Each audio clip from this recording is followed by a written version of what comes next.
soon to be Major Carl Taylor, who was company Sergeant Major here when I was here as an instructor, and I believe he went on to be the Academy Sergeant Major and is about to come back as an instructor for our late entry officer cohort. So again, that's reflective of the quality of staff that we have here at the Academy.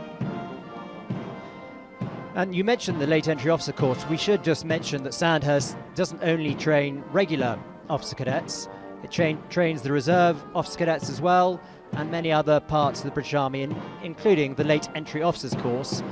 For those who've never heard of that, that is when Warrant Officer Class 1 or Class 2, so non-commissioned officers, commission into the officer ranks. And just going back to the parade now, the cadets are breaking into quick time to again march past the Sovereign's representative. And you can see the immediate change in tempo. Arms are swinging. The adjutant's charger has got a bit more of a jaunty step to him, and they're moving down across the top end of the parade square to line themselves up once more for another salute of the Sovereign's representative.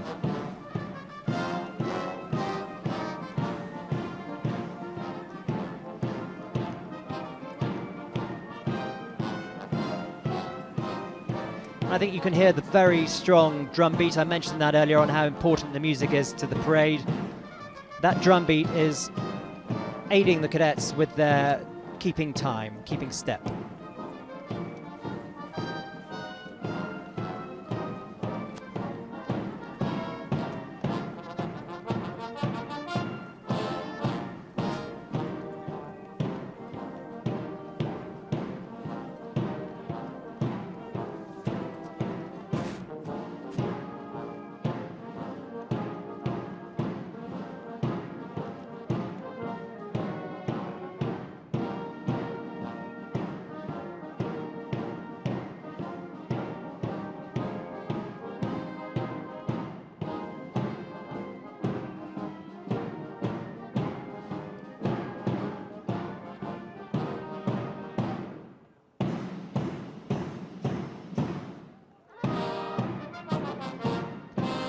I suppose this march past phase of the parade is the chance for the officer cadets to show off. I always remember being told by the colour sergeant to thrust out my chest, almost to the point that the buttons might explode off my tunic, because this is the chance to show off and say, hey, inspecting officer, Sovereign's representative, look at me, look at us, don't we look smart?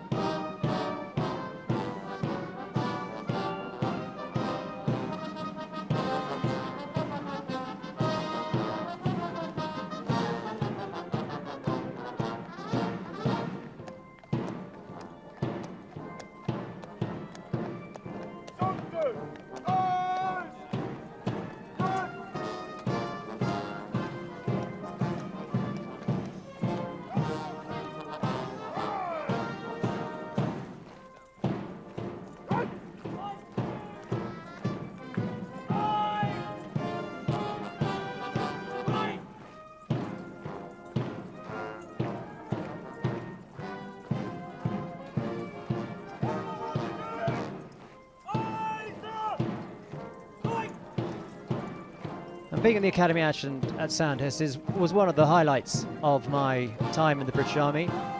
I'm sure... As I mentioned previously, Andrew, I had no sort of prior military experience prior to coming here. I think I fell on Sandhurst accidentally after my little sister was looking to join the army as a soldier, and I sort of had a look and I thought, oh, okay, I'm going to join as an officer. I had a degree, not related to anything military whatsoever, and was actually working as a financial advisor at the time. So I joined the academy slightly later. I think I was 25 by the time I started the commissioning course. But yes, very different to anything that I'd done previously. Well, I think that just emphasises that it doesn't matter what education you've had, what jobs you've had previously, anyone can come and do this if they've got the desire to do it. And how, now moving back to the parade itself, the Sovereign's platoon are marching forward to receive the Sovereign's banner. This is very reminiscent of Trooping the Colour that many of you would have seen every year on the television.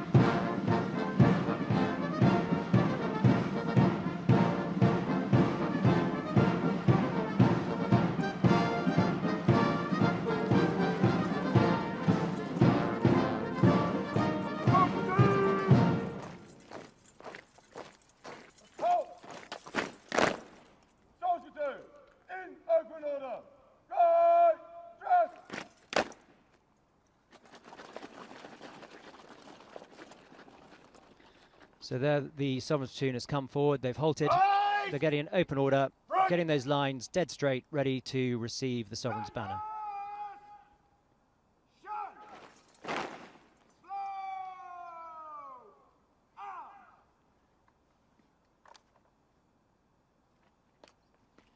And here the Academy Sergeant Major marches forward.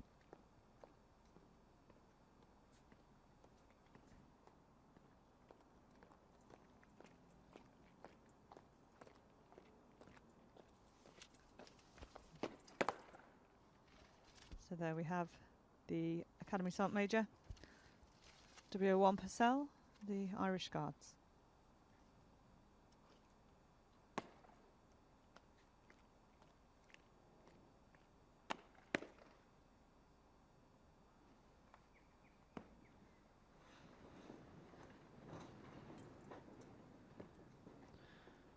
The officer cadet is returning his sword to his scabbard, ready to receive the banner from the Academy Sergeant Major.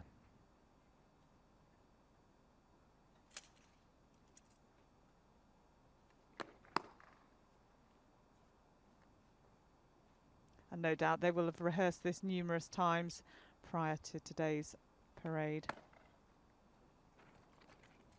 Soldier 2, present arms!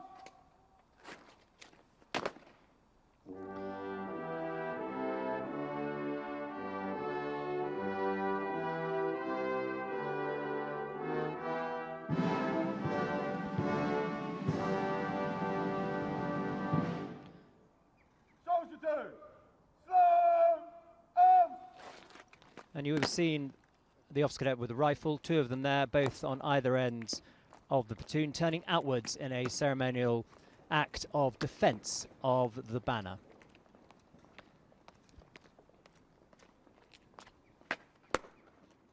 Soldier 2, by the right, And I believe they're getting ready to march round. Yeah, so as I said, very reminiscent of Trooping the Colour. And the purpose of Trooping the Colour all those years ago was so that the soldiers could recognise their colour. As I said earlier, in the heat of battle, if they were to get separated from their fellow soldiers, they would look for their colour. And the colour would be protected by two soldiers, and they were called the colour sergeants. Colour sergeants being a very important rank at the Royal Army Academy Sandhurst, because it's the colour sergeants, along with the platoon commander, that train each individual platoon. Now, on the colours of a regular unit in the British Army, you will find lots of scrolls, and on those scrolls are the battle honours that regiment has won over the years. So battles that they've fought in and performed extremely well. And it's a record of the regiment's history. So as I said, the colours are highly revered, one pays respects to them whenever one sees them, and one troops the colour through the ranks so that the soldiers can recognise it.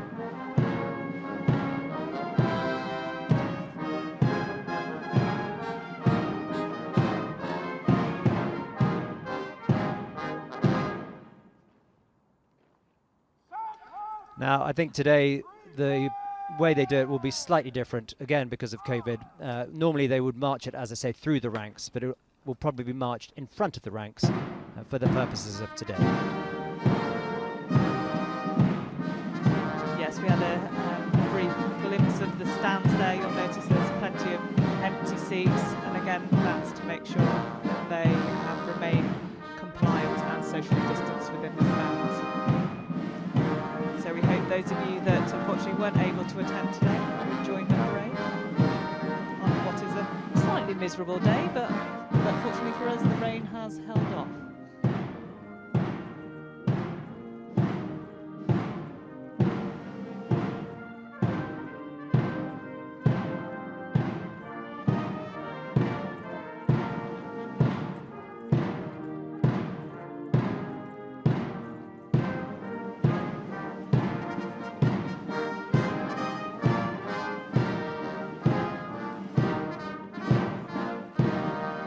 We saw one of the officer cadets there on his lapels. He had the gold braiding. That's because he will be a junior under officer, which will be reflective of his performance over the course. Lydia referred to the weather, a fairly cool day today, but in many respects that's a good thing, because a hot sunny day on parade adds to the stress on the body. Indeed, and preparation for the parade will include getting used to standing still for significant periods of time. There's little tricks that you can do, wiggling your toes in your shoes. And of course, early morning they would have had some PT just to get the circulation flowing, and the other secret to success is a large breakfast to make sure the sugar levels are high throughout the parade.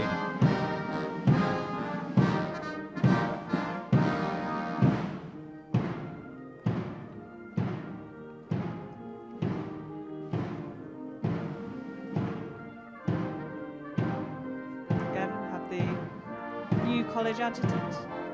Boris seems to be behaving slightly better than he was on the rehearsal the other day, where he seemed a little bit jittery, but seems to be happy today.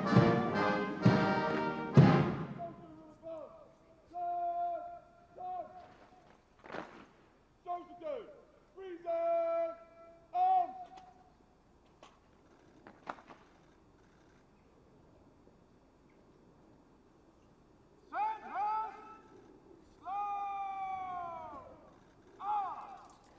So the Sovereign's banner has now been trooped through the ranks, and the Academy adjutant will now be getting them ready for the march past phase of the parade.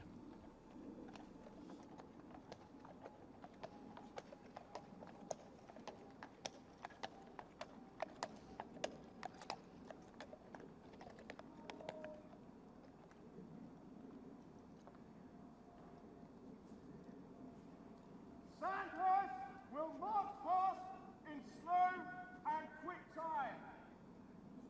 Divisions into column. Right wheel by the right. Slow. March.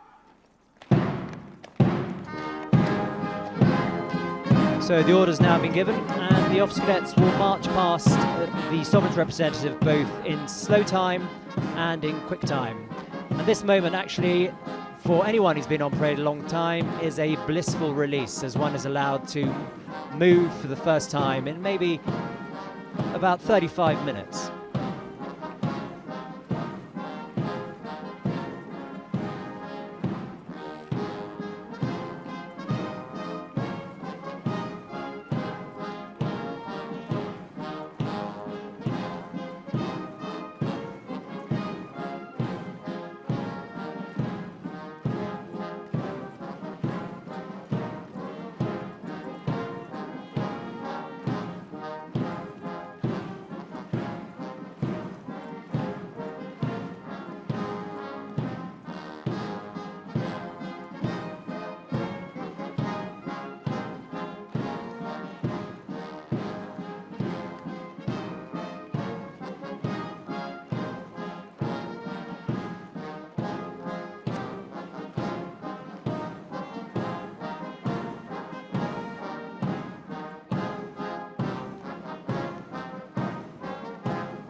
So the officer cadets now marching down the parade square and wheeling to get on to the line that they must march down accurately to pass by the Sovereign's representative.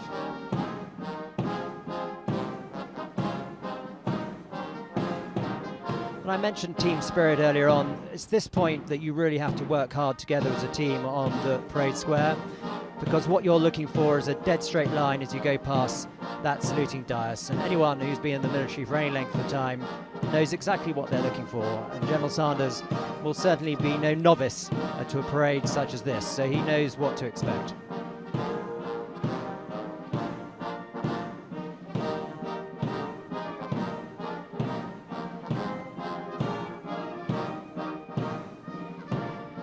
And having been the Academy Adjutant, this is a really important moment for Major Salisbury as well. He'll want to make sure that he's not too far ahead of the officer cadet carrying the Sovereign's banner, and the officer cadet with the banner should be giving him quiet instructions to make sure that distance is not too great.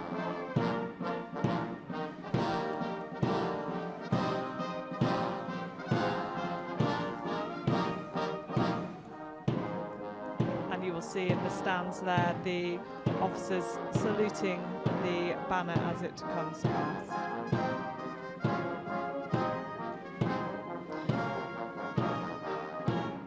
As the Academy Adjutant approaches the dais, he will flourish his sword, saluting the Sovereign's representative.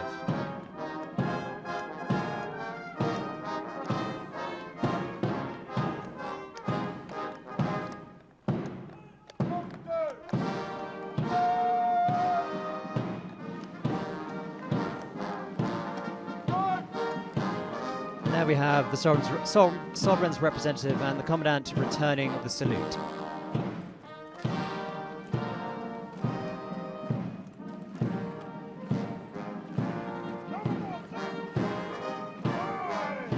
I think looking there at the Sovereign's representative and the medals and awards that he has on his chest reflects just how busy the British Army has been over the last 20 to 30 years. And when I joined back in the early 90s, we probably had maybe a Northern Ireland medal, perhaps a Kosovo medal, and maybe a Jubilee medal, but that was about it. But after about the year 2000, things changed dramatically. Iraq, Afghanistan, all these different theatres. And many of us who went from just 1 or 2 medals ended up with 8, 9 or 10.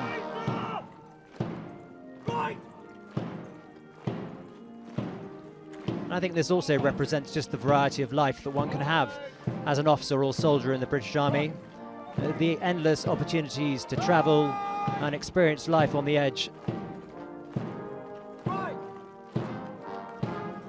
Absolutely, Andrew. You know, the opportunities that I personally have been afforded during my time in the Army have been absolutely fantastic. You mentioned adventurous training, sport, going to you know, various different countries, whether that's on battlefield studies, whatever that might be. And